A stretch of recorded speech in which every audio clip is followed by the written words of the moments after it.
जय हिंद साथियों, स्वागत है आपका self study classes with Sumit Jain YouTube channel में। तो दोस्तों, आज का जो सेशन है वो स्टार्ट हो चुका है। सभी लोग लाइव आ जाएंगे, वीडियो को लाइक करेंगे।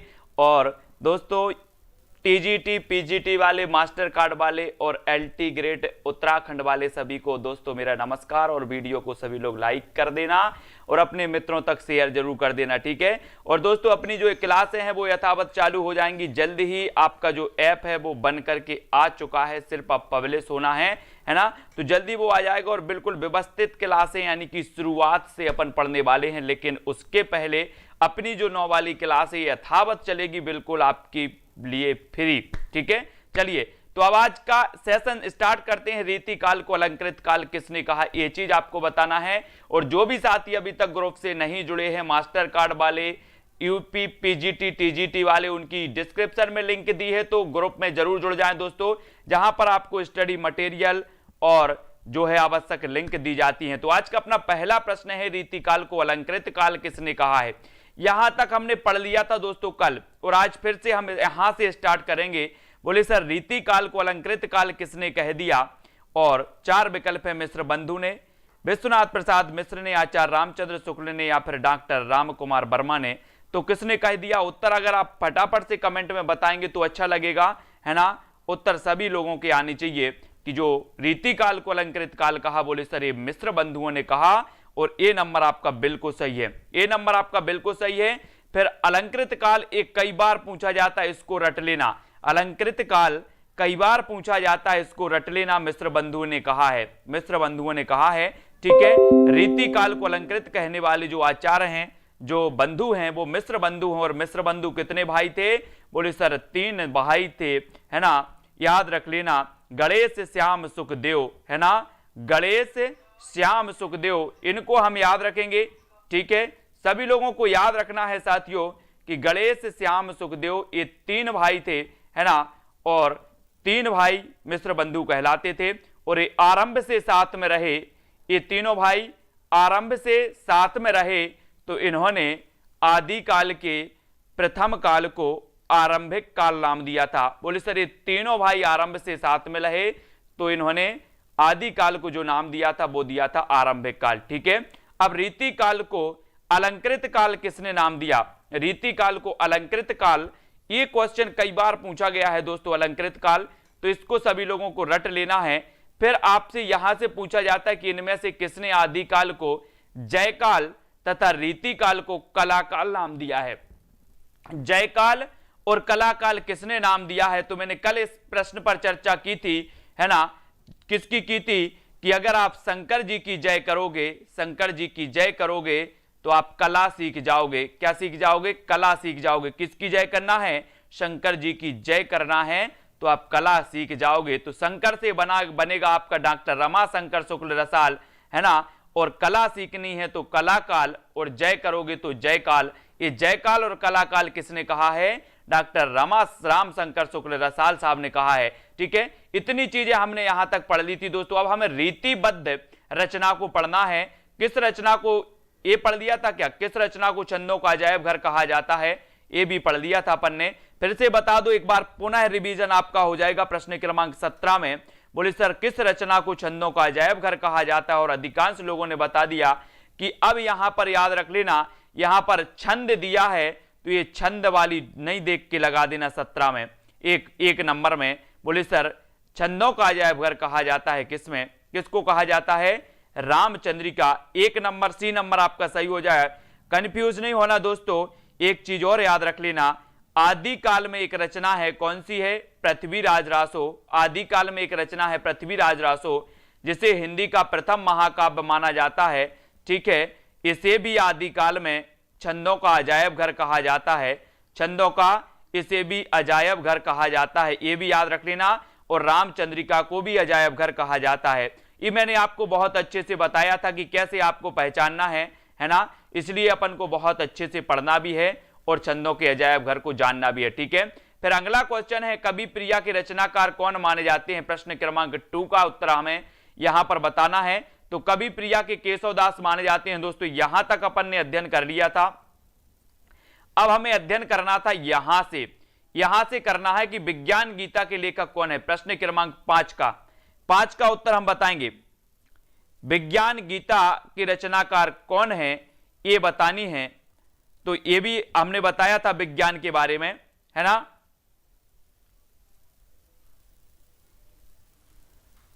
ठीक है, तो ये विज्ञान गीता जो लेखक हैं वो केशव दास हैं। ठीक है, केशव दास हैं, यानी सी नंबर आपका सही है।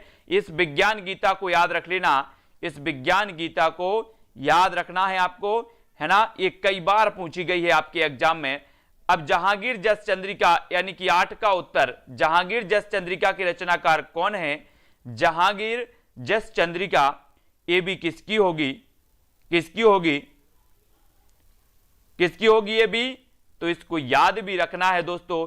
बोले सर इस जहां में केस की बड़ी वैल्यू है ना। केस की बोलो या फिर कैश की, जहां में कैश की बड़ी वैल्यू है। कैश है तो सब कुछ है, नहीं तो कुछ नहीं है।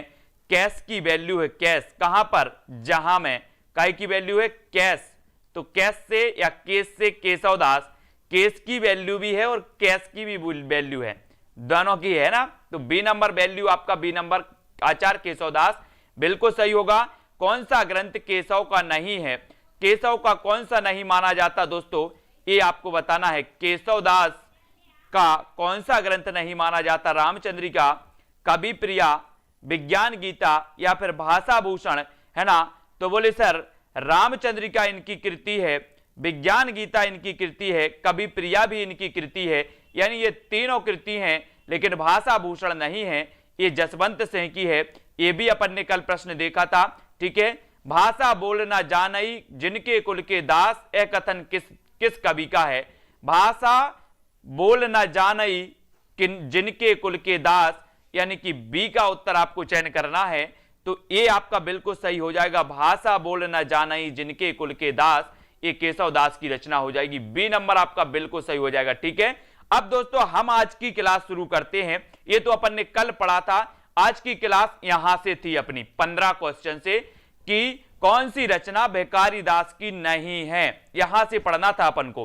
ठीक है, रस सारांश, काव्य निर्णय, श्रृंगार निर्णय या फिर भाषा भूषण, कौन सी रचना भिखारी दास की नहीं मानी जाती। 15 का उत्तर बताएंगे आदर्श जी, पूनम, प्रज्ञा जी। उत्तर क्या हो जाएगा, बोले सर काव्य निर्णय इनकी रचना है, श्रृंगार निर्णय इनकी रचना है, रस सारांश भी है, लेकिन कौन सी नहीं है। प्रश्न क्रमांक 15 में बताना है हमें, और 15 में आपका बिल्कुल सही हो जाएगा डी नंबर, भाषा भूषण। ठीक है, काव्य निर्णय, श्रृंगार निर्णय, रस सारांश ये भिखारी दास की रचनाएं मानी जाती हैं, और ये रीतिबद्ध काव्यधारा के कवि हैं भिखारी दास जी। ठीक है, अब यहां पर 16 का उत्तर बताना है कि कौन रीतिबद्ध कवि है। रीतिबद्ध कवि बताना है। अब आपको कवियों को भी याद करना है यहां से।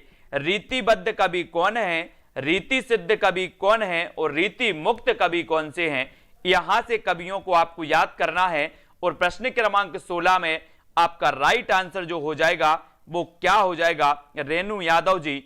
रीतिबद्ध कवि अगर आपसे बनते हैं तो जल्दी से बताओ। अभी तो अपन ने पढ़ा था, बोले सर जो भिखारी दास है, भिखारी दास ये रीतिबद्ध कवि माने जाते हैं। कौन, भिखारी दास, है ना। यानी आपका उत्तर जो सी है वो बिल्कुल सही हो जाएगा, भिखारी दास, है ना। घनानंद रीति मुक्त काव्यधारा के कवि हैं, ठाकुर भी रीति मुक्त काव्यधारा के कवि हैं, और ये जो गोविंद स्वामी हैं, ये गोविंद स्वामी तो बोले सर भक्ति काल से संबंधित हैं, है ना। तो ये ठाकुर का याद रख लेना, और घनानंद का ये रीति मुक्त काव्यधारा के हैं, भिखारी दास रीतिबद्ध काव्यधारा के हैं, है ना, ये याद रखेंगे। अब आपको बताना शतरंज शतिका कृति के रचनाकार कौन है। शतरंज शतिका कृति आपको चयन करना है दोस्तों। प्रश्न क्रमांक 17 में ये किसकी हो जाएगी, शतरंज शतिका। शतरंज शतिका के जो लेखक हैं वो कौन है, फिर आपका उत्तर क्या हो जाएगा, शतरंज शतिका, शतरंज शतिका। और बिल्कुल सही उत्तर आपका होगा, क्या होगा, इसको याद रख लेना, थोड़ा सा कठिन है लेकिन ये भिखारी दास जी की रचना है ना, भिखारी दास जी की रचना है। ए नंबर आपका बिल्कुल सही हो जाएगा, ए नंबर। ठीक है, ए नंबर सही हो जाएगा। भिखारी दास की रचना फिर हमें 18 बताना है। रीतिबद्ध काव्य धारा को भी मैं आपको ट्रिक से याद करवाऊंगा, रीति सिद्ध धारा को भी करवाऊंगा, रीति मुक्त काव्य धारा के अंतर्गत कौन आते हैं वो भी करवाऊंगा। आपको कोई कोड यूज नहीं करना, आपको कोई कुछ भी यूज नहीं करना, सिर्फ क्लास देखना है, याद हो जाएगा सारा हिंदी साहित्य। भिखारी दास की रचना कौन सी मानी जाती है? बोले सर हम ये जो भिखारी है, भिखारी दास की जो रचना है वो है काव्य निर्णय। कौन सी है? काव्य निर्णय, यानी कि आपका ए नंबर बिल्कुल सही है। ए नंबर आपका बिल्कुल सही हो जाएगा, काव्य निर्णय, है ना। ये किसकी रचना है? ये भिखारी दास जी की रचना मानी जाती है और ए आपका बिल्कुल सही है। ठीक है, ए नंबर सही है। कौन सा कथन असत्य है? असत्य कथन बताना है दोस्तों। रीतिबद्ध धारा के कवियों ने लक्षण ग्रंथों की रचना की है। रीतिबद्ध धारा के कवियों को आचार्य कवि कहा जाता है। बिहारी रीति सिद्ध धारा के प्रतिनिधि कवि हैं या केशव रीति मुक्त धारा के कवि हैं। अब यहां से थोड़ा तो आपको नॉलेज है। बोले सर असत्य कथन बताने की बोल रहे हैं, तो हमने पढ़ा है कि रीतिबद्ध धारा के कवियों ने लक्षण ग्रंथ लिखे हैं, बिल्कुल सही है ना। और रीतिबद्ध धारा के कवियों को आचार्य कवि कहा जाता है, ये भी बिल्कुल सही है। लेकिन बात करें कि बिहारी रीति सिद्ध काव्य धारा के कवि हैं, तो ये भी बिल्कुल सही है, क्योंकि बिहारी कैसे हैं? बिहारी सीधे हैं, बिहारी सीधे हैं, तो सीधे से बनेगा सिद्ध काव्य धारा। बिहारी कैसे हैं? सीधे हैं, तो ये रीति सिद्ध काव्य धारा। लेकिन केशव जो हैं ये रीति मुक्त काव्य धारा के नहीं थे, ये रीतिबद्ध काव्य धारा के कवि थे बिहारी। ठीक है, तो डी नंबर आपका बिल्कुल सही हो जाएगा। लेकिन बिहारी जी को याद रख लेना है, इनकी एक कौन सी रचना है? बिहारी सतसई। बिहारी सतसई जिसमें 713 दोहे हैं, कहीं कहीं इसमें 719 दोहे भी मिलते हैं, है ना, बिहारी सतसई में। और कहते हैं कि इन्होंने गागर में सागर भर दिया। और दोस्तों आपको पता होगा कि रामचरितमानस की विश्व में सर्वाधिक टीकाएं लिखी गई, और रामचरितमानस के बाद अगर किसी की टीका लिखी गई सबसे ज्यादा, तो वो लिखी गई बिहारी सतसई की। किसकी लिखी गई? बिहारी सतसई की, है ना, जो बिहारी की रचना है। और केशव रीतिबद्ध धारा के प्रमुख कवि हैं, अतः स्पष्ट है कि उपर्युक्त विकल्प में डी असत्य है। रीतिबद्ध धारा के कवियों ने अलंकार, नायिका भेद आदि के लक्षण बताकर उनके उदाहरण स्वरूप काव्य रचा है। काहे के? अलंकार, नायिका भेद के लक्षण बताकर उनके उदाहरण काव्य रचा, जैसे केशव, पद्माकर, मतीराम। ये दोस्तों मूलतः कौन से कवि माने जाते हैं? रीतिबद्ध काव्य धारा के माने जाते हैं। इनको याद रख लेना है ना। फिर अगले क्वेश्चन की ओर हम बढ़ जाते हैं। यहां पर अगला हमारा क्वेश्चन आता है कि भूषण को कवि भूषण की उपाधि किसने प्रदान की थी? आपको पता है दोस्तों कि इनका उपनाम था क्या? भूषण। बाकी अगर इनके वास्तविक नाम की जब बात होती है तो इन्हें कई नामों से, जैसे घनश्याम नाम भी मिलता है इनका। बोले सर घनश्याम इनका वास्तविक नाम था। एक नाम और मनीराम मिलता है ना। तो इस प्रकार से घनश्याम इनका वास्तविक नाम था या मनीराम था। तो भूषण को कवि भूषण की उपाधि दी थी, तो वो किसने दी थी? तो वो दी थी सोलंकी राजा रुद्र ने। किसने दी थी? सोलंकी राजा रुद्र ने दी थी। यानी कि आपका उत्तर सी नंबर बिल्कुल सही होगा। सी जिन्होंने बताया उनका आंसर बिल्कुल सही है। भूषण हिंदी रीति काल के अंतर्गत उसकी परंपरा का अनुसरण करते हुए वीर काव्य तथा वीर रस की रचना करने वाले प्रसिद्ध कवि हैं। और कहा जाता है दोस्तों कि रीति काल में एकमात्र ऐसा कवि जिसने वीर रस को अपनी काव्य का आधार बनाया, वीर रस में अपनी रचनाओं पर लेखनी चलाई, तो वो चलाई भूषण जी ने। वास्तविक नाम इनका घनश्याम था। चित्रकूटपति हृदय राम के पुत्र रुद्र सोलंकी ने इन्हें भूषण की उपाधि दी थी। किसने दी थी? अब याद रख लेना, रुद्र सोलंकी ने इन्हें क्या दी थी? भूषण की उपाधि दी थी, विभूषित किया था। 1627 से 1680 ईस्वी तक महाराजा शिवाजी के आश्रय में रहे। इनके छत्रसाल बुंदेला के आश्रय में रहने का भी उल्लेख मिलता है। और ये रीति काल के रीतिबद्ध काव्य धारा के कवि हैं। शिवराज भूषण, शिवा बावनी, छत्रसाल दशक नामक के 3 ग्रंथ इनके उपलब्ध हैं, ये भी आपको याद रख लेना है। और शिवराज भूषण दोस्तों इसमें इन्होंने लक्षण ग्रंथ है और 105 अलंकारों की चर्चा की है। कितने अलंकारों की चर्चा की है? 105 अलंकारों की चर्चा शिवराज भूषण में की है, ये आपको याद रख लेना है। अलंकार अपन 8-10 अलंकार पढ़ लेते हैं। बोले सर, है ना, ये अलंकार वो अलंकार, ये 8-10 पढ़ लिए, लेकिन भूषण ने अपने इसमें 105 अलंकारों की चर्चा की है। ये भी आपको याद रख लेना शिवराज भूषण में। और शिवराज भूषण के रचयिता कवि कौन माने जाते हैं, ऐसा भी क्वेश्चन पूछा जाता है कभी कभी, तो उत्तर क्या होगा, शिवराज भूषण। और आपका राइट आंसर होगा कि भूषण माने जाते हैं शिवराज भूषण के भूषण। तो इसमें कोई याद करने की बात नहीं है। शिवा बावनी, शिवा बावनी की रचनाकार कौन है, शिवा बावनी, ऐसा भी पूछा जाता है 22 शिवा बावनी के रचनाकार कौन है, तब आपको बताना होता है। फिर भी आप बता देते हो सर कि शिवा बावनी के तो भूषण हैं, भूषण यानी कि बी नंबर आपका बिल्कुल सही हो जाएगा भूषण। रीतिकाल के उस कवि का नाम बताइए जिसने वीर रस में कविता लिखी है, रीतिकाल के उस कवि का नाम बताइए जिसने वीर रस की में कविता लिखी है। हिंदी के साथ साथ दोस्तों आप लोग संस्कृत जरूर पढ़ते जाएं, संस्कृत के भी बहुत सारे क्वेश्चन आते हैं, संस्कृत भी आपको कवर करना है, टीजीटी पीजीटी वाले, है ना, टीजीटी वाले, तो याद रख लेना संस्कृत भी आपको पढ़ना है। और रीतिकाल के उस कवि का नाम बताइए जिसने वीर रस में कविता लिखी, और वो कवि थे कौन, भूषण। और कवि अगर घनश्याम आ जाए, घनश्याम, तो याद रख लेना आज से, बोले सर घनश्याम इनका वास्तविक नाम था, है ना। ये रुद्र सोलंकी जो राजा थे, इन्होंने घनश्याम को भूषण की उपाधि दी थी। भूषण रीतिबद्ध काव्यधारा के कवि हैं, और भूषण जो हैं दोस्तों, इनकी शिवराज भूषण रचना में इन्होंने 105 अलंकारों का वर्णन किया है ना। ये भी याद रख लेना है, छत्रसाल, दशक, शिवा बावनी, शिवराज भूषण, ये रचनाएं इन्हीं की मानी जाती हैं।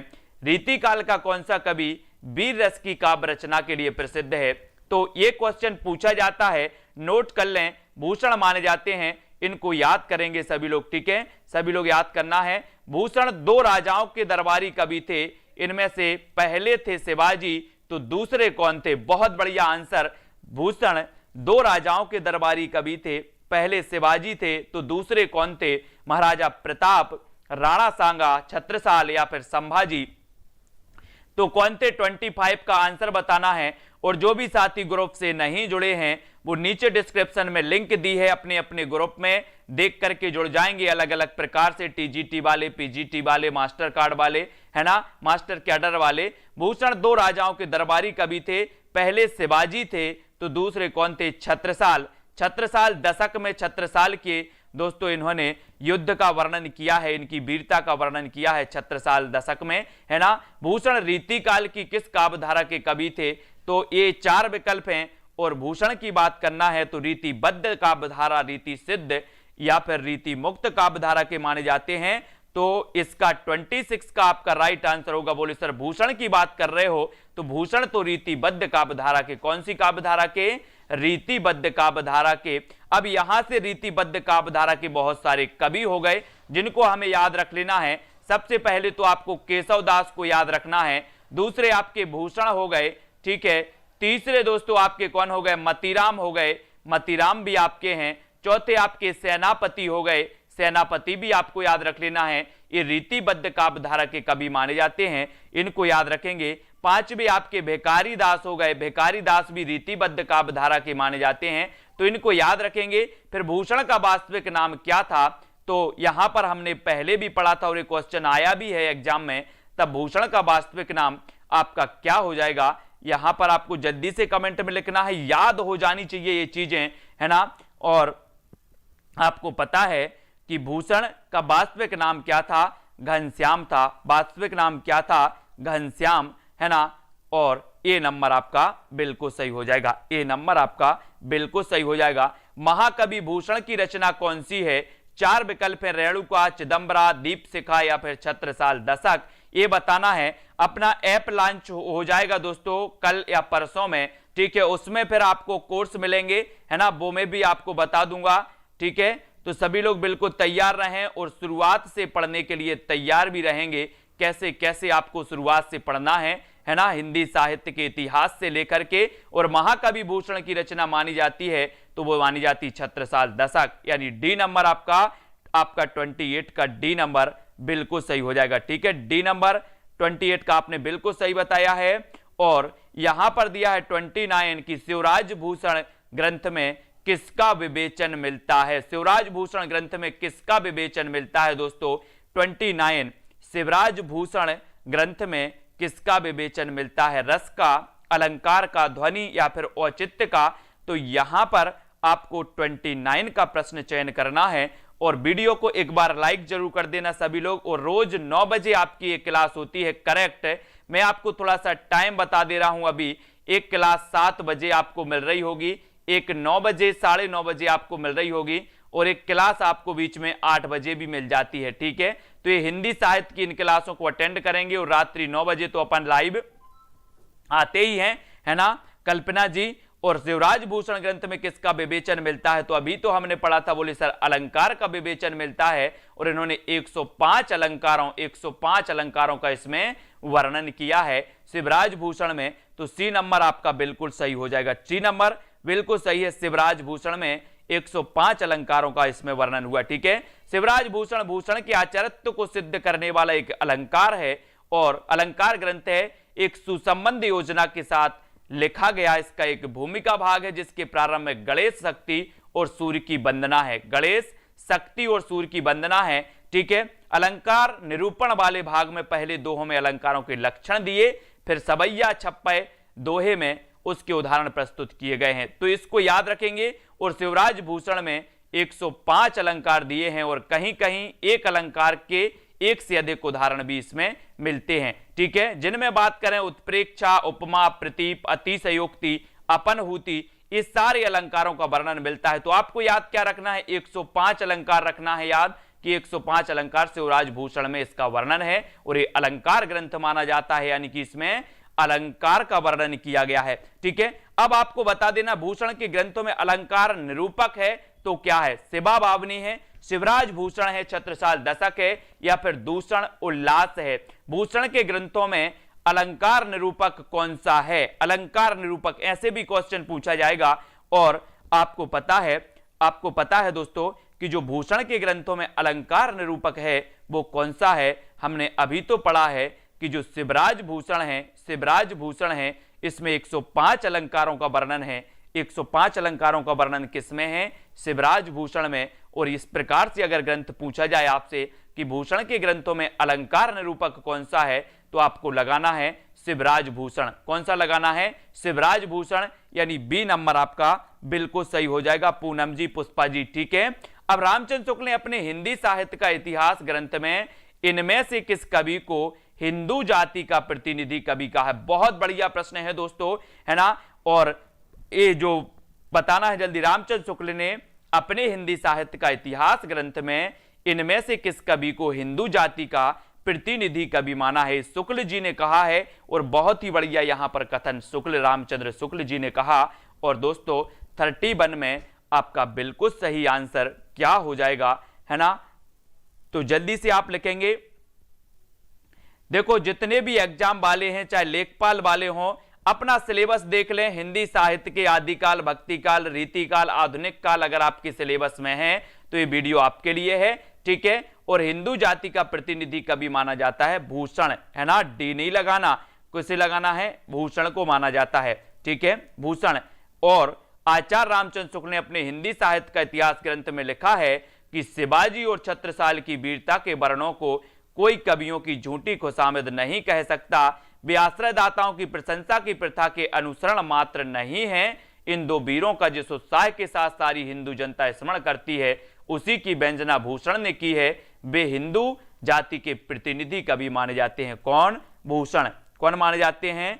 भूषण माने जाते हैं। आर्यन शुक्ला जी, गंग कवि का जन्म स्थान क्या है? 32 गंग कवि बताना है। इनका जन्म स्थान क्या माना जाता है? प्रतिमा कुमारी और आगरा, इटावा, प्रयाग या फिर गंगापुर नगर।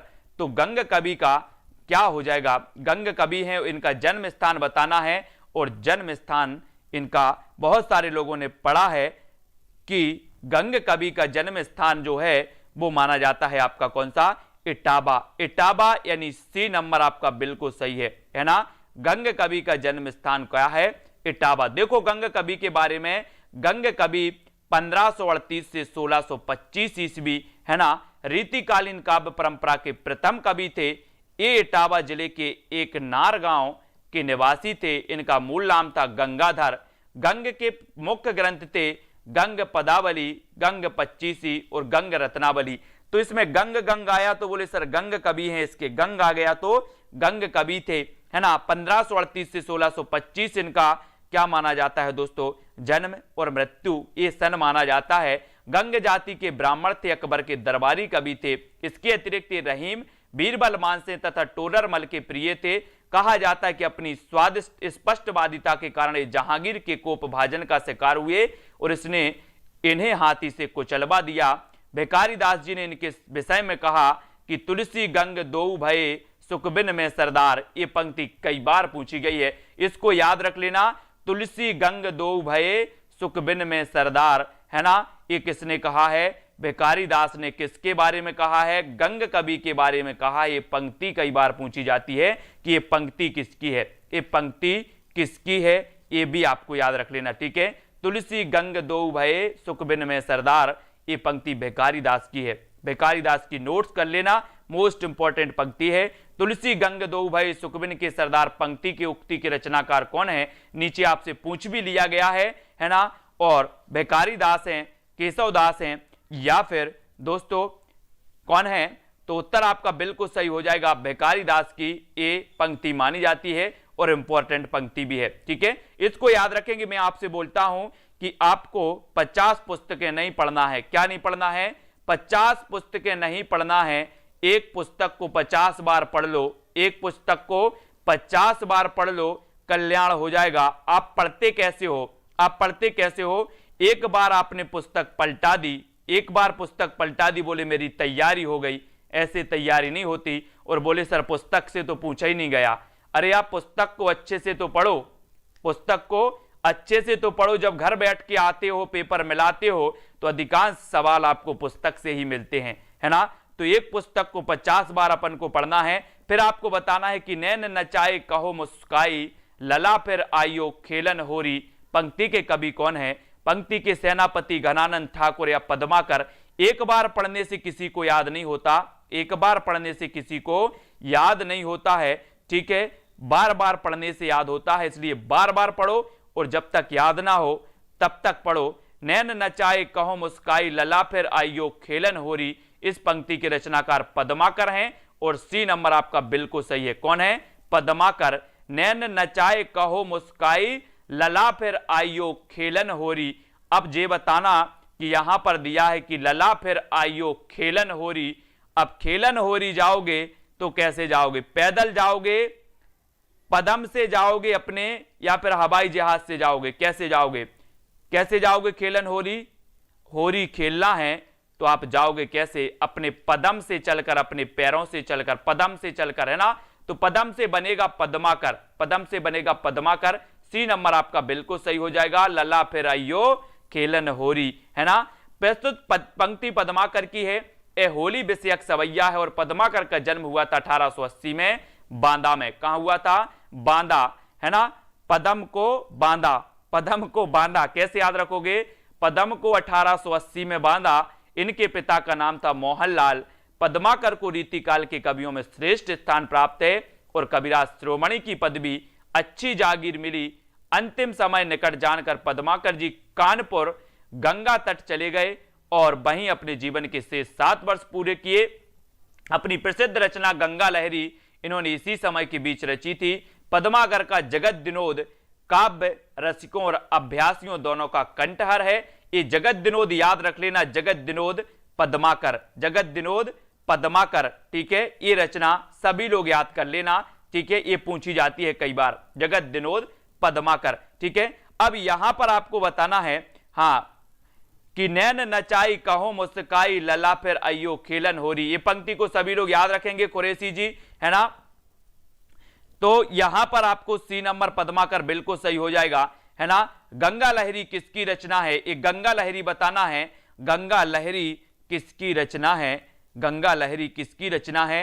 मतीराम, पद्माकर, ठाकुर या फिर बोधा की किसकी रचना है। 36 का आंसर बताएंगे आप, 36 का, कि गंगा लहरी किसकी रचना मानी जाती है। गंगा लहरी मानी जाती है पद्माकर जी की। किसकी, पद्माकर, गंगा लहरी पद्माकर, है ना। और पद्माकर रचित 7 मौलिक ग्रंथ हैं। हिम्मत बहादुर बिरदावली, हिम्मत बहादुर बिरदावली, है ना, पद्माभरण, जगत विनोद, प्रबोध पचासा, गंगा लहरी और प्रताप सिंह बिरदावली और कली 25। ये 7 ग्रंथ है पद्माकर के, ये भी आपको याद रख लेना। पद्माकर के कितने 7 मौलिक ग्रंथ हैं, जिसमें हिम्मत बहादुर बिरदावली, पद्माभरण, है ना, जगत विनोद, प्रबोध पचासा, गंगा लहरी, है ना, और प्रताप सिंह बिरदावली। ये रचना याद करना, एक रचना पूछी जाती है, किसी ना किसी एग्जाम में पूछ ली जाती है पद्माकर की। इनको ट्रिक से भी मैं आपको बताऊंगा, है ना। और फिलहाल आपको प्रबोध पचासा ग्रंथ की रचयिता कौन है, डी नंबर आपको चयन करना। प्रबोध पचासा के रचनाकार कौन है, रामानंद है, कबीर है, मतीराम है या फिर पद्माकर हैं। ये 37 का उत्तर बताना है दोस्तों। और इतना पढ़ना है आपको, इतना पढ़ना है कि एग्जाम के बाद में ये ना रहे कि मैंने पढ़ाई नहीं की है। इतना पढ़ना है आपको, है ना। बस अंदर से जब आवाज आने लगे कि अब बस करो, अब नहीं पढ़ना, है ना, इतना पढ़ो, तब आपका एग्जाम निकलेगा कि जब अंदर से आवाज आए कि अब नहीं पढ़ना, तब एग्जाम निश्चित ही क्वालिफाई होगा। और प्रबोध पचासा ग्रंथ के जो रचयिता हैं वो कौन है, पद्माकर। ठीक है, डी नंबर आपका बिल्कुल सही हो जाएगा, डी नंबर। और आप हिंदी साहित्य को ऐसे मत समझना कि ये सरल है, हिंदी साहित्य को अच्छे से पढ़ना है ना, तब आपका एग्जाम निकलेगा। पद्माकर द्वारा रचित अलंकार ग्रंथ कौन सा है, 38। पद्माकर द्वारा रचित अलंकार ग्रंथ कौन सा है, 38 का आंसर बताना है। और पद्माकर द्वारा रचित भाषा भूषण, रामचंद्राभरण, काव्यालंकार या फिर पद्माभरण, यानी कि 38 का आंसर बताना है।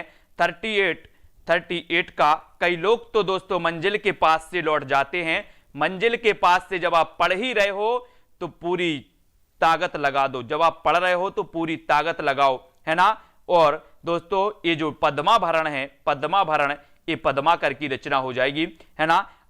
ठीक है, इनको डी नंबर आपका बिल्कुल सही हो जाएगा, डी नंबर। और इनको मैं कैसे याद करवाऊंगा, जिसमें पदम दिया है तो उसको तो आप पहचान जाओगे कि पद्माकर की है। जैसे आपकी जगत विनोद है ना, ये पद्माकर की रीति ग्रंथ है। इन रीति ग्रंथों में क्रमशः अलंकार और नवरस विवेचन किया गया।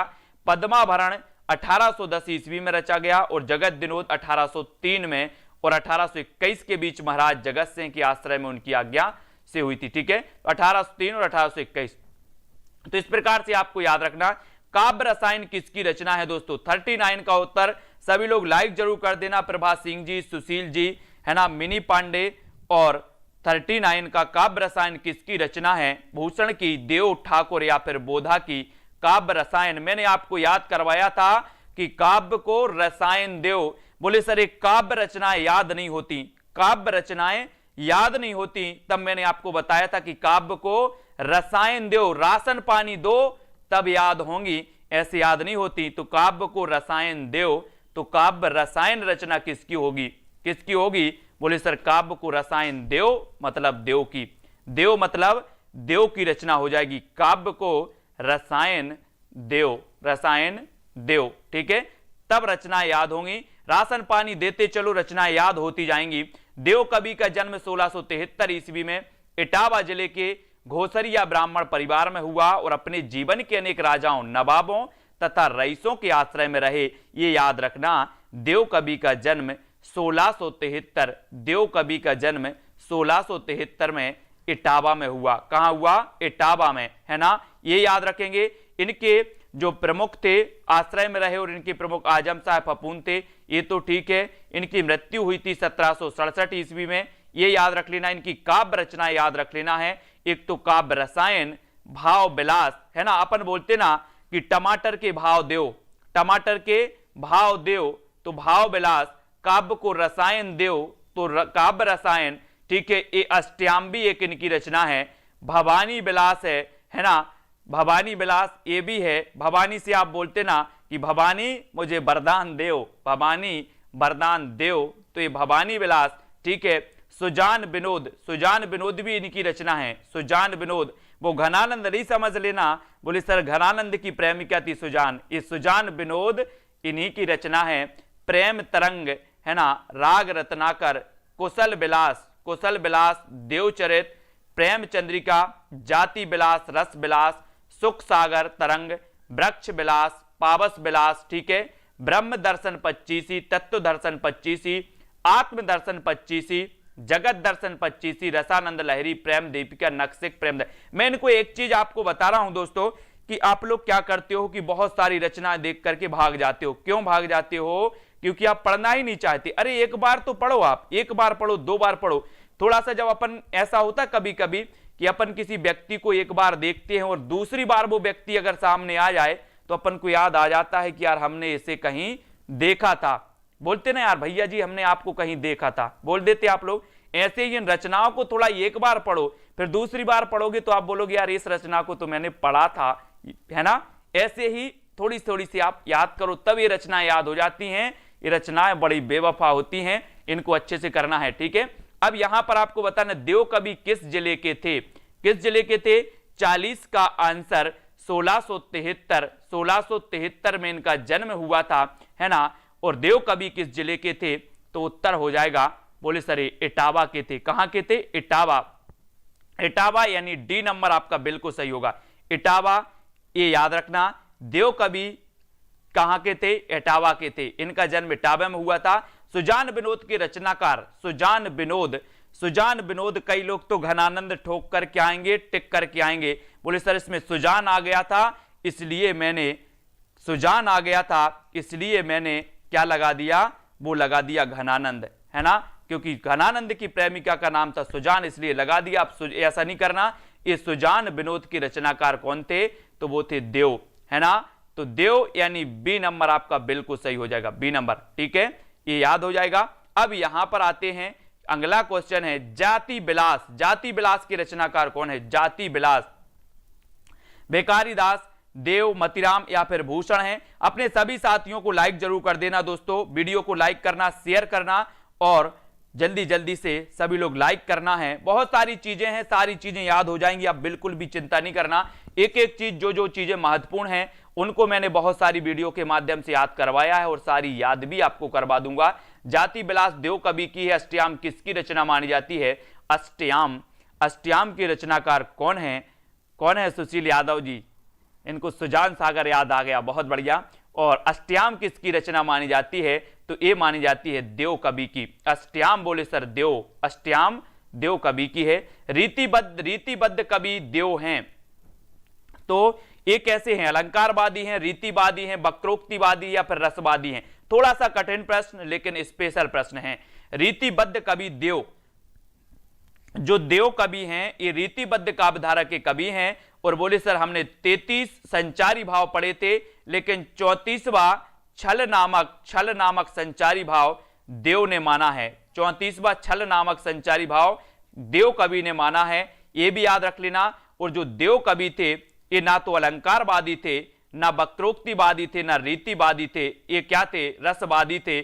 क्योंकि आप ना अलंकार मानोगे, ना रीति मांगोगे, ना वक्रोक्ति मांगोगे। अगर कभी धूप से आओगे, कभी परेशान होकर के आओगे तो आप बोलोगे सर गन्ना का रस देव, गन्ना का रस देव। तो रस देव, ये देव जो थे ये रसवादी कवि थे, है ना। कैसे थे? रसवादी कवि थे। रीतिबद्ध कवि देव ये रसवादी थे, ठीक है। तो डी नंबर आपका बिल्कुल सही होगा। रसवादी विवेचना एक शास्त्रीय विवेचना थी जिसकी अभिव्यक्ति हिंदी के अनेक कवियों में पाई जाती है ना। इनको याद रखेंगे। देव किस प्रकार के कवि हैं? तो रसवादी हैं। कर तो लिया इसको याद, ये पूछा भी गया कई परीक्षा में। भूलि कहत नव रस सुकवि सकल मूल श्रृंगार, ये पंक्ति किसकी है? भूल कहत नव रस सुकवि सकल मूल श्रृंगार। इस प्रकार से आपको बताना ये पंक्ति किसकी मानी जाएगी। यानी कि 46 का आंसर सभी को चयन करना है दोस्तों। तो जल्दी आंसर क्या हो जाएगा? उत्तर क्या होगा? भूल कहत नव रस सुकवि सकल मूल श्रृंगार। अब एक चीज बताना कि हम क्या बोलते? भगवान को बोलते देव। भगवान को क्या बोलते? देव बोलते हैं, देव, है ना। अब जब अपन देव के पास जाते हैं तो अपन बोलते हैं कि हे देव हमसे भूल हो गई। क्या हो गई? भूल। तो यहां पर भूल ही कहत नव रस सुकवि, यहां पर रस भी आ गया, रसवादी कवि हैं। और क्या हो गई? जब हम देव के पास जाते हैं तो बोले भूल हो गई हमसे, एक नारियल चढ़ाएंगे, है ना। ऐसे ही बोलते ना, एक नारियल हम चढ़ा दे रहे, हमसे भूल हो गई, हम चढ़ा नहीं पाए थे। पास हो गए हमने बोला था कि भगवान देव हम पास हो जाए, एक नारियल चढ़ाएंगे, भूल गए। लेकिन तो भूल से भूल यानी कि ये देव कवि की ये नंबर आपका बिल्कुल सही हो जाएगा। भूल कहत नवरस सुकवि सकल मूल श्रृंगार है, उक्ति आचार्य देव की है। और कवि ने अपने ग्रंथों में श्रृंगार का वर्णन अत्यंत प्रभावोत्पादक ढंग से किया और देव ने संयोगानुभूति की अभिव्यंजना करते हुए नायक एवं नायिका के परस्पर मिलन का निरूपण अत्यंत गंभीरता और त्याग से किया है। ठीक है, अगला देखो, यहां पर आपका बताना है कि अमीय हलाहल मद भरे सुइत श्याम रतनार जियत मरत झुक झुक परत जिह चितबत एक बार। ये 47 का उत्तर बताना है असरत्ती जी। अमीय हलाहल मद भरे, अब यहां इसका क्या नहीं लेना, अर्थ नहीं लेना। देखो कैसे याद रखना है, इसका अर्थ तो कुछ और है लेकिन याद कैसे रखना है, याद रखना अमीय से बनेगा क्या, आम। बोले सर अमीय से आम, ठीक है, हमने ले लिया आम। अब आम में क्या होता है, आम में क्या होता है, आम में तो बोले सर रस होता है, रस। तो उत्तर लगा लो, अब आपको ही लगाना है। अमीय हलाहल मद भरे सुइत श्याम रतनार जियत मरत झुक झुक परत जिहि चितबत एक बार। पंक्ति के अर्थ पर नहीं जाना है, सिर्फ आपको एक शब्द पकड़ना है अमीय, और अमीय से बनेगा बोले सर आम, और आम में होता है रस, और रस यानी कि रसलीन, और डी नंबर आपका बिल्कुल सही हो जाएगा। इनका वास्तविक नाम क्या था वो भी आप लोग बता देना जरा कमेंट के माध्यम से। ऊपर एक दोहा रसलीन का है, किंतु भ्रम बस कुछ लोग इस दोहे को बिहारी का दोहा मान लेते हैं, अब नहीं मानना। रसलीन रीतिकाल के महत्वपूर्ण कवि हैं। 1669 ईस्वी में उत्तर प्रदेश के हरदोई जिले के ऐतिहासिक गांव बिलग्राम में इनका जन्म हुआ था, यह भी याद रख लेना है। रसलीन का वास्तविक नाम मीर गुलाम नबी था। वे संस्कृत, प्राकृत, अपभ्रंश और ब्रज और अवधी के साथ साथ अरबी और फारसी भाषा के भी विद्वान थे। ठीक है, यह भी आपको याद रख लेना है। और कवियों की भांति इन्होंने भी अपने आप के रसलीन उपनाम जोड़ लिया था। उस युग के प्रसिद्ध बिलग्रामी कवि मोहम्मद उनके बारे में लिखते हैं कि मीर गुलाम नबी होताऊ सकल गुणन को धाम बहुरी धरियो रसलीन निज कवितई को नाम, है ना। तो रसलीन को अब भूलना नहीं है। मतीराम की भाषा क्या है, मतीराम की भाषा क्या है, mini Pandey ji, very good. अब मतीराम की भाषा बताने मतीराम साहब आ गए हैं। बोले सर मतीराम को और याद करवा दो, ये मतीराम की भाषा क्या थी, क्या थी इनकी भाषा, है ना। बोले सर मेरी मती कर रही है, मेरी मती कर रही है कि ब्रज घूम के आए। कहां घूम के आए, ब्रज। मेरी मती कर रही है कि ब्रज घूम के आए। तो मतीराम की भाषा क्या होगी, क्या होगी, अवधी की ब्रज, जल्दी बताओ। मती, आपकी मती क्या बोल रही है कि बहुत हो गया लॉकडाउन में, अब तो हम ब्रज घूम के आए। कहां आए, ब्रज। तो ये मतीराम की जो भाषा है ये साहित्यक ब्रज है, साहित्यक ब्रज है। बी नंबर आपका बिल्कुल सही होगा, है ना, बी आपका सही होगा। ब्रज भाषा में साहित्य की विशाल और समृद्ध परंपरा रही। हिंदी की अन्य बोलियों की तुलना में सबसे बढ़कर और सबसे अधिक साहित्य ब्रज भाषा में लिखा गया, इसलिए इसे ब्रज भाषा को काव्य भाषा कहा जाता है दोस्तों, है ना। ब्रज भाषा को आप किस रूप में देखते हैं, एक क्वेश्चन आता है तो हम बोल देते सर कि एक काव्य भाषा के रूप में इसे देखा जाता है। आदिकाल में दो शैलियां प्रचलित थी, एक तो डिंगल शैली और एक पिंगल शैली। और दोस्तों जो पिंगल शैली है आगे चलकर ब्रज भाषा में परिवर्तित हुई, ये पिंगल शैली, है ना। और इसलिए कहा जाता है कि पृथ्वीराज रासो की भाषा क्या थी, तो ब्रज भाषा भी कहीं कहीं ऑप्शन में रहता है, तो आपको ब्रज लगाना है। और पिंगल अगर मिले तो पिंगल लगा देना है, ठीक है। अगर पिंगल मिले तो पिंगल, और ब्रज भाषा ऑप्शन में मिलता है तो आपको ब्रज लगाना है। पृथ्वीराज रासो की घनानंद रीति काव्य की किस काल के कवि माने जाते हैं, ये रीति मुक्त काव्य धारा के बताना है। अब रीति मुक्त काव्य धारा, अभी तक हम रीतिबद्ध काव्य धारा को पढ़ रहे थे, अब रीति मुक्त काव्य धारा आ गया। रीतिबद्ध, रीति मुक्त, रीति सिद्ध या इनमें से कोई नहीं। तो प्रश्न क्रमांक 1 का उत्तर आपको चयन करना है। बी नंबर आपका सही होगा या फिर डी होगा, सी होगा। तो बोले सर अब हम रीति मुक्त जब पढ़ रहे हैं तो घनानंद कैसे थे, घनानंद कैसे थे, रीति मुक्त थे, रीति मुक्त थे। बी नंबर आपका बिल्कुल सही कर लेना इसको, बी नंबर, है ना।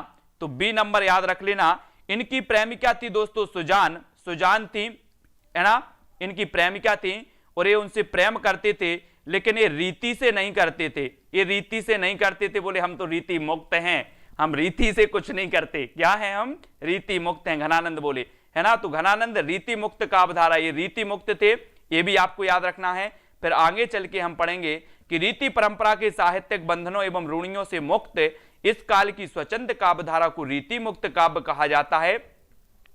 आंतरिक अनुभूति, भावावेग, व्यक्तिपरक अभिव्यंजना की सांकेतिक काव्य रूढ़ियों से मुक्त कल्पना की प्रचुरता आदि इनकी विशेषताएं हैं। और इस धारा के प्रमुख कवि कौन है? घनानंद। इनकी काव्य शैली बड़ी भावनात्मक तथा मार्मिक है। इस धारा के कवियों की लगभग सारी विशेषताएं इनके काव्य में एक साथ प्राप्त हो जाती हैं। इस धारा के अन्य प्रमुख कवि कौन से? आलम, ठाकुर, बोधा, द्विजदेव और घनानंद। समस्त काव्य प्रेम की पीर का परम रूप है। प्रेम की पीर है ना, प्रेम की पीर का परम रूप माना जाता है। इनको बहुत अच्छे से याद करवाएंगे। रीति काल को अध्ययन की सुविधा के अनुसार 3 भागों में बांटा गया था: रीतिबद्ध, रीति मुक्त, रीति सिद्ध। रीति सिद्ध प्रमुख बिहारी, रीतिबद्ध काव्यधारा के प्रमुख चिंतामणि, मतिराम, देव, भिकारीदास, कुलपति मिश्र है ना, ये माने जाते हैं केशवदास जी। और घनानंद किस वर्ग के कवि थे ये भी आपको बताना है।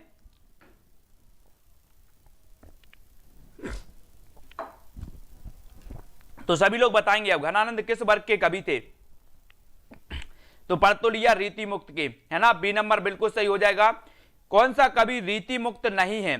तीसरा का उत्तर आपको बताना। रीति मुक्त कौन सा नहीं है? रीति मुक्त घनानंद, आलम, बोधा और बिहारी। कौन सा कवि रीति मुक्त नहीं माना जाता, ये चीज हमें चयन करनी है। और आपने बिल्कुल सही बताया कि सर घनानंद तो रीति मुक्त हैं, आलम भी रीति मुक्त हैं, बोधा भी रीति मुक्त हैं। अब आपको पता होगा कि रीति मुक्त कवियों को प्रेम का पीर कहा जाता है। प्रेम का पीर है ना, यहां पर हमने पढ़ा था ना कि ये पूरे प्रेम की पीर के परम रूप के कवि माने जाते हैं। कौन से? रीति मुक्त वाले।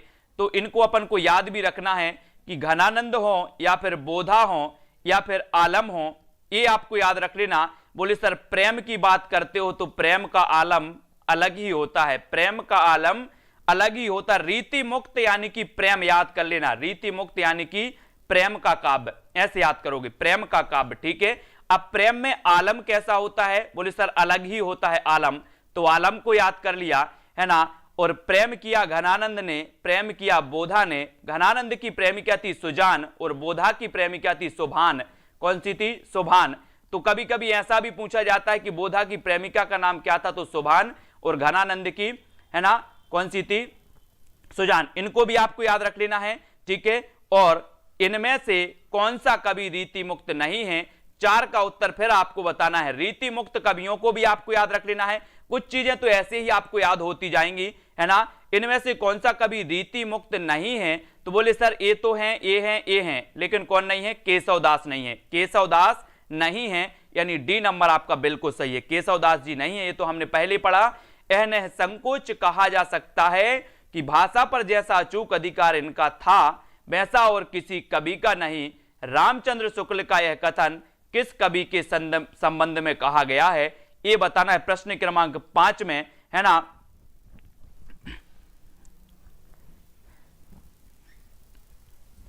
और एक पंक्ति कही जाती ना कि प्रेम की पीर बिकराल महा, प्रेम की पीर बिकराल महा, तरबार की धार पे धावनो है ना। हाँ, वेरी गुड यशरत्ती जी। बोधा जी की इश्क नामा और इनकी इश्क लता, ये रचनाएं हैं। यह निसंकोच कहा जा सकता है कि भाषा पर जैसा अचूक अधिकार इनका था वैसा और किसी कवि का नहीं था। ये रामचंद्र शुक्ल का कथन है। और ये किसके बारे में कहा गया था? घनानंद। घनानंद के बारे में ये कहा गया था। डी नंबर, है ना। ये बहुत ही बढ़िया प्रश्न पूछा जाता है। और यूपीपीएससी एलटी ग्रेड परीक्षा 2018 में ये पूछा गया था क्वेश्चन, और बहुत ही बढ़िया है ना। अगला क्वेश्चन यहां पर हम देखते हैं। अगला यहां पर दिया है कि आचार्य रामचंद्र शुक्ल ने घनानंद के बारे में कहा कि यह निसंकोच कहा जा सकता है कि भाषा पर जैसा अचूक अधिकार इनका था वैसा और किसी कवि का नहीं था। भाषा मानो इनके हृदय के साथ जुड़कर ऐसी यशवर्तनी हो गई थी कि उसे अपनी अनूठी भावभंगी के साथ साथ जिस रूप में चाहते थे उस रूप में मोड़ सकते थे। उनके हृदय का योग पाकर भाषा को नूतन गतिविधि का अभ्यास हुआ। पहले से कहीं अधिक बलवती दिखाई पड़ती, जब आवश्यकता होती थी तब उसे बंदी प्रणाली पर हटाकर अपनी प्रणाली पर ले जाते थे। तो ये घनानंद के बारे में कहा था, इतनी चीज आपको याद रखनी है। फिर आपको बताना है यहां पर कि इनमें से किस कवि की प्रेमिका का नाम सुजान था। एक क्वेश्चन भी पूछ लिया गया आपसे 6 नंबर में, तो आपको पता भी है, जल्दी से बता दो क्या हो जाएगा। आपका राइट आंसर होगा कि इनमें से किस कवि की प्रेमिका का नाम सुजान था। तो आप लगा देना कि घनानंद की प्रेमिका का नाम था सुजान, है ना, ये याद रख लेना है। लेकिन एक रचना है सुजान विनोद, सुजान विनोद, ये रचना किसकी है? देव कवि की, है ना। सुजान को विनोद देव, सुजान को विनोद देव, ऐसे याद रखोगे, सुजान को विनोद देव, ये सुजान विनोद इनकी है, किसकी? देव की। लेकिन घनानंद की प्रेमिका का नाम था सुजान। कवि घनानंद की प्रेमिका सुजान थी, जो एक बेश्या थी। मोहम्मद शाह रंगीली के दरबार की नृत्य गायन विद्या में निपुण सुजान बेश्या से घनानंद को प्रेम हो गया और घनानंद ने सुजान शब्द का प्रयोग अपनी कविता में सर्वाधिक किया है, सुजान शब्द का। और आपने देखा होगा, बोले तुलसीदास जी को भी रत्नावली ने कहा कि इतना प्रेम अगर आप श्री राम से करोगे तो आपका कल्याण हो जाएगा। तो इन्होंने सब छोड़ दिया और वैराग्य हो गया, है ना। वो आपने पंक्ति पढ़ी ना तुलसीदास की, मैंने जो बनाई थी कि तुलसी को वैराग्य हुआ है, राम राम यह जानकी, है ना। ये पंक्ति किसने नहीं पढ़ी है तुलसीदास की? सबने पढ़ी होगी। वही वैराग्य हो जाता है तुलसीदास को। और सुजान शब्द का प्रयोग किस कवि की कविता में सर्वाधिक हुआ? तो उत्तर हो जाता है घनानंद, यानी सी नंबर। वियोग श्रृंगार का प्रधान मुक्तक कवि कौन सा है? 8 का उत्तर।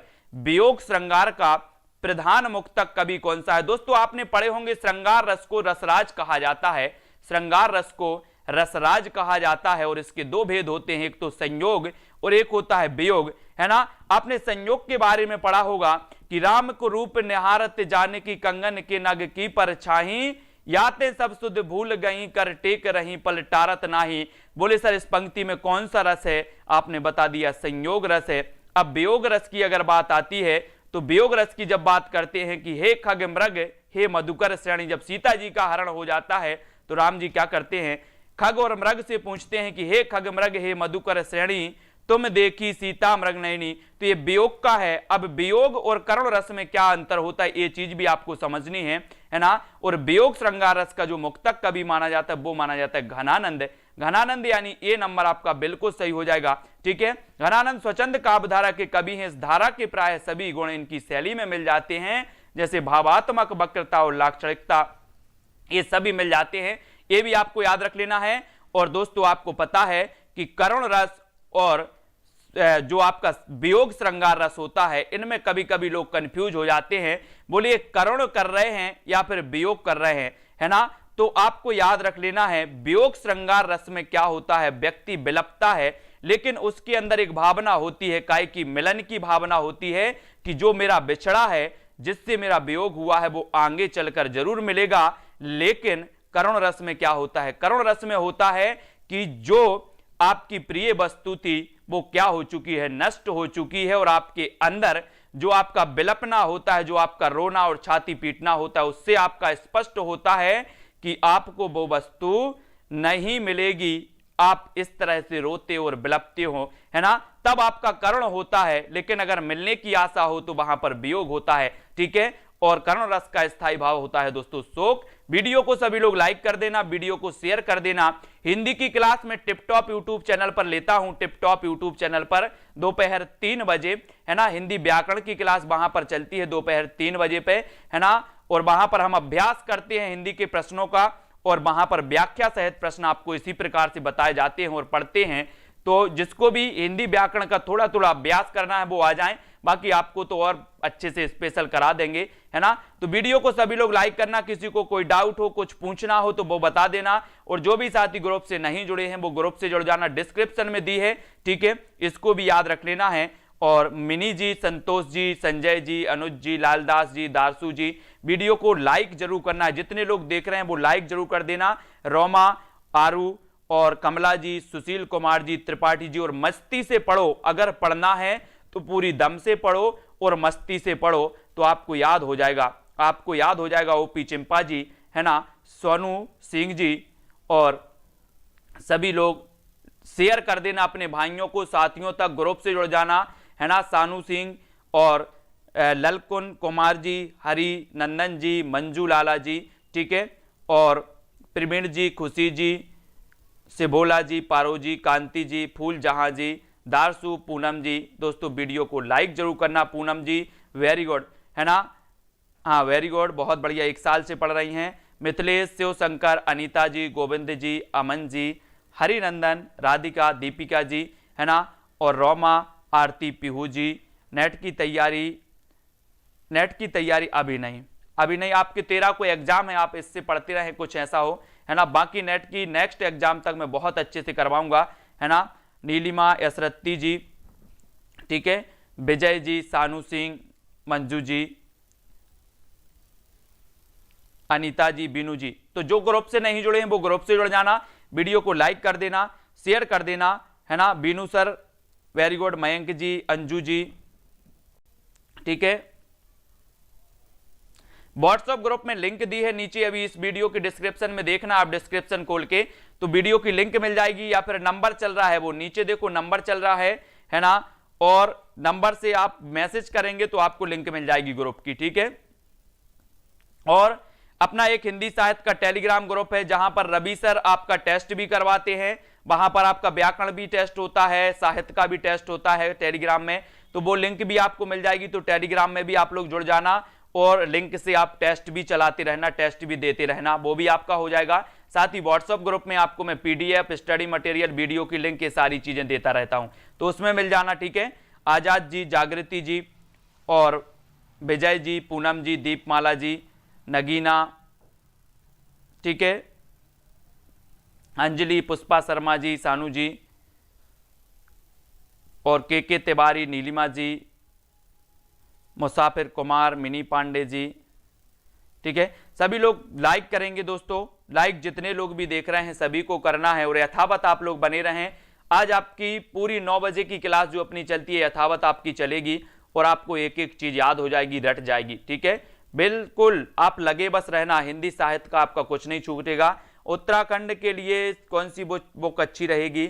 उत्तराखंड लेक्चरर, इसका सिलेबस देखूंगा पहले, है ना। मीना, खुशी जी, मयंक जी, सभी को धन्यवाद दोस्तों आज के वीडियो के लिए। बस इतना ही, कल एक वीडियो आएगा आपका सुबह 6 बजे से, 10 घंटे वाला जो वीडियो है अपना उसको फिर से रिवाइज किया जाएगा, है ना। 10 घंटे वाला जो वीडियो है उसको फिर से रिवाइज किया जाएगा, उस वीडियो को आपको देखना है एक बार पूरा, ठीक है। तो सुबह 6 बजे से वो प्रीमियर चालू होगा और लगभग शाम को 4-5 बजे तक वो चलेगा, तो उस वीडियो को सभी को देखना है, ठीक है। आज मैं वो वीडियो लगा नहीं पाया था, कल आपको सुबह 6 बजे से वो वीडियो 10 घंटे वाला मिलेगा, उसको जरूर पढ़ना हिंदी साहित्य वाले सभी लोग, ठीक है। और लिंक मैं ग्रुप में डाल दूंगा तो वो भी आप लोग देख लेना, ठीक है। मिनी पांडे आज के वीडियो के लिए, जय हिंद, विजय सिंह, सुशीला यादव जी, है ना, आदर्श जी प्रजापति और आरू जी, सभी को धन्यवाद। जय हिंद।